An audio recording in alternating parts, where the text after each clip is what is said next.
Mike, so with Zach last week, it looked like in the first half everything was clicking. It looked like he was fast and on time. Could you describe why it was suddenly so improved in that area last week?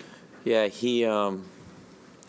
No, you guys don't love hearing this, but he did have his best week of practice going into last week, and what I mean by that was his tempo, his eyes, his command. I thought he really slowed himself down. And that first game back versus Houston, obviously he didn't play for 4+ weeks and didn't get to practice half that time, which is a big deal for a rookie quarterback with just the timing and just the speed of this NFL game. So that week back for Houston, and then being able to teach off of that tape what we need to do. And one thing that we pinpointed was we got to slow him down a little bit. What we meant by that was he was a little too fast in and out of his drops, so he'd be a little bit ahead of plays. And when you're in a timing-based offense such as ours, it's so important that you read with your feet, and each play has its own tempo. And so I thought he did a really good job of just owning this plan in terms of the tempo, getting his eyes in the spots that he needed to be, and it happened right from the get-go. The other thing that I noticed just from up top, that I'm sure you guys did, I thought his calmness and command early on was probably the best it's been all year. So those are a few things that stood out that I thought that he really improved on. It was a little bit of a reversal, right?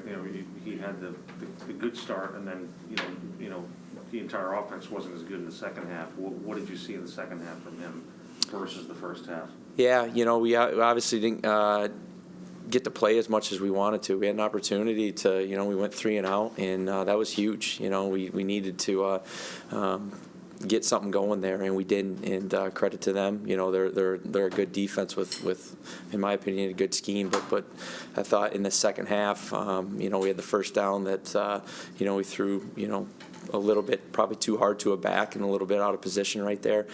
Second down with the run, I thought they got us with a good scheme and put us into a third and not long, but third and kind of tough. And obviously we didn't convert right there, so it just kind of put us into the fourth quarter there, and didn't have the production we needed from all 11, including myself. What's next for him in terms of 5 games left? What do you need to see him keep improving?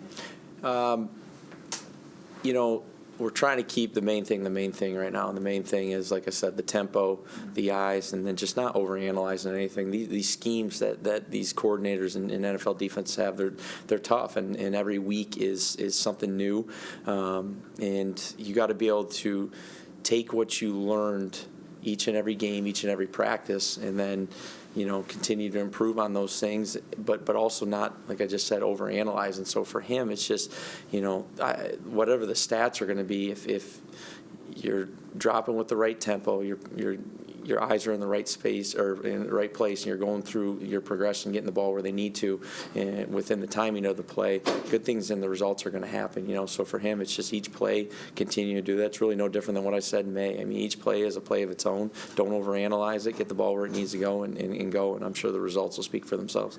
When you say read, because you want Zach to read with his feet, can you explain a little bit of what that is? Like, so you're saying, like, when he gets his third step in his drop, make sure that matches up with the timing of the receiver drop. What do you mean by that? That's exactly it. This like you got a 5-step drop, and some of the concepts are going to say you throw it right when you get to your 5th step, so you throw that on the plant. Others, because of the timing of the route, are going to say you're going to take a quick little hitch or a reset right there, and then by the time you get to your second hitch, a defense is going to say the quarterback better be sacked, the ball better be out, or he better be sacked, where we're saying the ball better be down to the check down. Is it always that black and white? No, but that's the foundation of it, and it gives a quarterback and the receivers and an offense a sense of timing, and that stuff takes a lot of time, but all the great ones, I hate to speak for Aaron, but that was one of the biggest pieces of advice he gave him at Green Bay was, you're going to get good when you learn how to read with your feet, and one of the things I think Zach's going through right now that he's working through is you're trying to run that system, and when all things are perfect and receivers are getting from point A to point B when they're supposed to get there, he's been pretty consistent. All of a sudden now there's disruption of timing because they're coming up and they're bumping us or they're rerouting, and so it's going to be thrown off a little bit. It's not going to be as perfect as it was on Wednesday and Thursday, and I thought he did a really good job when last week when there was disruption of timing, being able to slow himself down, understand that, but still get the ball out at the appropriate time, letting the receivers work. So Good question. the Saints use, unless I'm wrong here, they use more two-man than most teams, right? Than you'll see? Or Maybe. that's no, that's just the stats show that they use more, two-man look. So I'm wondering. In some aspects, I can see how maybe I guess I don't know what. That's just the website. Yeah, whatever website. Yeah. Yeah. I mean, I can see how it's broken down as two-man. It's really not. It's just quarters. They just kind of lock it up on the outside, and it gives a two-man type feel to it. But no, they're an aggressive bunch. This is a defense that has been around, played with each other for a long time, a lot of the same guys. I got so much respect for what they've done there as an organization, obviously with Drew and Sean, but then with what Dennis Allen's done since he's been there. I mean, it's just gotten so much better over the years. I remember when we were in Atlanta in 15 and 16, and they were kind of infancy of their defense, and they were a little bit in shambles a little bit.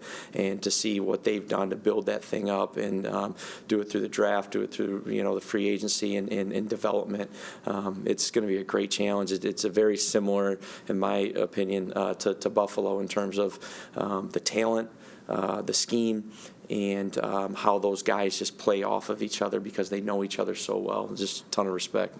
So when you said I mean, obviously it wasn't two-man, but in terms of the quarters and then you walk up on the outside, so obviously that's basically man to an extent. Sure. So how much would that reading with your feet for Zach also culminate with trusting your eyes and kind of throwing your receiver open since it's going to be tight coverage? Yeah, no, because you still, that's the challenge to the receivers. I mean, if you want to play in this league, you got to beat man-to-man coverage, and you got to beat man-to-man coverage fast, But you still, if you got a 15-yard in break, you got to work to get to 15 yards, whether it's routes on air on Wednesday, but even versus man coverage, and how do you do that? And so you work the tools, from April till now to get them from point A to point B the fastest. So it's a struggle, and but again, when you're reading with your feet, that is a zone coverage type thing, but you still have a sense of timing. You have a football clock that both you and the receiver have to be on the same page, and that's why it is so important, to have a lot of the same guys out there. But at the same time, that's not football. It's always next man up, and there's always going to be new guys, particularly in this new environment that we're going through with COVID and all that. And there's always going to be the injuries. But it's just a foundation for him and the offense. And then once they have that foundation, that blueprint, it's fun to watch those players go run with it and make it their own, because it's always going to be theirs by the end of it. Mike, you guys are this market here. Obviously, there's a lot of scrutiny. And Zach is the centerpiece of that. And I just wonder, because we're all taking his temperature, from practice to practice and game to game, and it's probably more so here than most places. Can a guy like Zach, be better because of that at the end of the day? As time progresses, is that something that maybe toughens him up a little bit, or? Yeah, I'm sure this market challenges, a person, a human, a quarterback. But this league does. It doesn't really matter where you're at. Like, being in San Francisco, Atlanta, quarterbacks are always going to get challenged, and unless you're, winning Super Bowl after Super Bowl, you're always going to get critiqued, and you can't worry about it. You just got to worry about yourself, the guys around you, this building, and I think Zach's made of the right stuff that, he's able to ignore the noise and just, come to work and try to get better each and every day, and again, just focus on what we're focused on, which is, like I said, right now we're focused on our tempo, our eyes, don't overanalyze. Everything else outside of this building and this world doesn't matter to us right now. We have to focus on getting better every single day. Mike, this isn't necessarily a Jets question as much as it is this system and this scheme. Historically, wherever you and Kyle have kind of been, the tight end's been pretty impactful at different stops, whether it was in Cleveland or San Francisco or Atlanta. What about this system, when you have all the pieces that you eventually want to acquire in place, what about this system seems to be so friendly to the tight end position, and what do you kind of like getting out of it? No, it's a good question. It's for some reason the tight end has always been kind of part of that West Coast system, right? Kind of that security blanket for the quarterback, because you're working over the middle and then you're going through your progressions, and if one's not there, a lot of times that tight end is. I mean, he could be the primary, obviously, particularly when we had Kittle and stuff like that. But he's also just kind of that dump off, that little outlet, no different than a halfback would be. But I think to really answer your question. we've just been around some really good tight ends that, you know, I think this system is not about the tight end, the X receiver, the running back, the quarterback. It's, you know, what I've learned from all the guys that I feel like I've been fortunate enough to be around is you find what your players can do best, and you make the system work around them, and you have a foundation for everything. But again, you try to put those guys, you know, within the framework of that system. So again, I think, you know, just with the tight ends we've had, you know, the Owen Daniels in Houston, Jordan Reed in Washington, you know, and then obviously last year toward the end of his career, and then Kittle. I mean, those are some pretty dynamic pass catchers. Mike, yesterday Braxton was in here talking about a lot of things, and how competitive he is, both as he was as a student and as a player. I know everybody's competitive, but do you sense a little more from him? What do you sense from him? Yeah, he's got little man syndrome, you know. I understand that. I'm sure my wife and brother would say I got the same thing. Yeah, I mean, I've never talked to Braxton about it, but I got a good relationship with Braxton, and he's, you know, we've had a lot of good talks this year, you know, just about certain stuff. So he is ultra competitive. I think we got a lot of guys like that. But again, I think guessing, you know, you'd have to ask him, but I'm sure he's been, you know, doubted, you know, particularly when you get to this level and you're not the biggest by far, you're not the fastest. But there's a level of, just like you said, a competitor in him and dog that, you know, he believes he's the best one when he steps on the field. And this is not something he just tells himself. He truly believes in. And I think you've really seen it.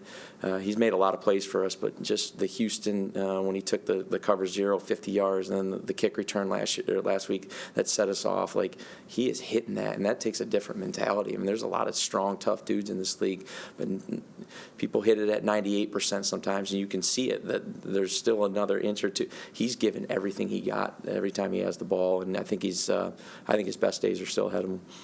Take a couple more. So, I mean, obviously Elijah may not play this week. Obviously Corey isn't playing this week. So how much of a challenge will it be for the other receivers to step up, especially going against a team that runs a lot of, man coverage? Yeah, I mean, it's been cool because we've sat in here since, kind of after the draft, and we've preached that, and told you that we believe in this receiving core, that we're really deep.